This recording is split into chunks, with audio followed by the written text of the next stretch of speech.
অনেক খারাপ লাগতেছে। জি, আমাদের আমাদের তার কোনো স্মৃতি নাই, আমাদের শুধু ভালোবাসা আছে তার প্রতি। আমাদের মা মারা গেছে, আমরা খুব আমাদের সন্তানরা তার জন্য সারা বৎসর আমার ছেলে 32টা মামলা খাইছে। আমরা এই সংসারের পরিবারের সবাই আমাদের ফ্যামিলি, আমরা কোরআন শরীফ দেই মার জন্য, 5 ওয়াক্ত নামাজ পড়ে সবসময় দোয়া করতাম।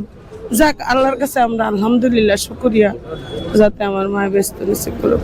তারপরে আমাদের ম্যাডামের যখন দোয়া ছিল যে আসলে আমাদের তারেক জি আসলে যাতে তার মার কবর যাতে তার মারা যাতে দেখতে পারে, এই নিয়ে আমাদের আশা ছিল। এখন আমাদের যেটাই হয়েছে আলহামদুলিল্লাহ, যা হয়েছে ভালো হয়েছে। আল্লাহর কাছে চাই যে আল্লাহ তারা ব্যস্ত নিশ্চিত করে।